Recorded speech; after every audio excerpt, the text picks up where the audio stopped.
UGC तो पहले से ही लागू है।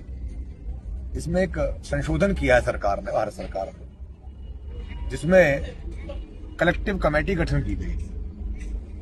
हमें लगता है कि ये असल मुद्दों से ध्यान भटकाने की एक साजिश है।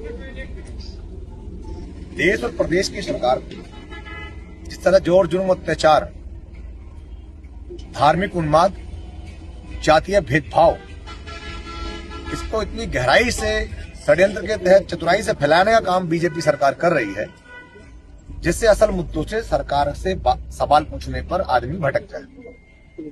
आज देश एवं प्रदेश के अंदर अत्याचार की पराकाष्ठा इतनी हो चुकी है कि आप देखिए कि लोग संवैधानिक पदों पर बैठकर इस्तीफा देने का काम कर रहे हैं। आज हिंदू शब्द का उपयोग कर भारतीय जनता पार्टी जिस तरह हिंदू राष्ट्र की मांग करने का काम करती थी, इस तरह के कानून लाकर जातीय वैमनस्यता फैलाने के साथ साथ सामाजिक समरसता को तोड़ते हुए ये लोग एक देश के आंतरिक विभाजन की तैयारी कर रहे हैं।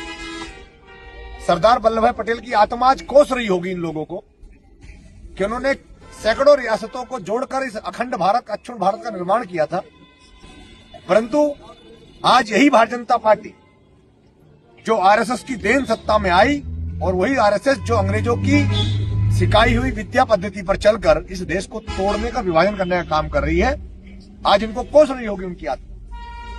सवाल यह है कि यूजीसी का मुद्दा बड़ा नहीं है। सवाल यह है कि इस मुद्दे को लाने का आखिर कारण क्या है।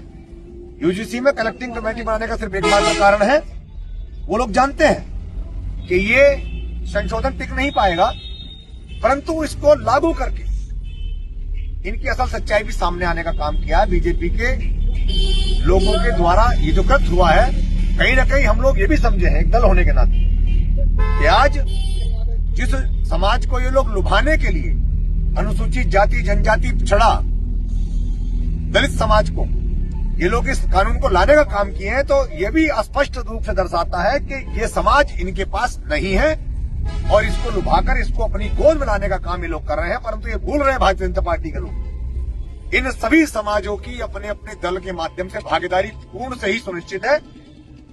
अगर इन्होंने खोया है तो सिर्फ स्वर्ण समाज को खोया है।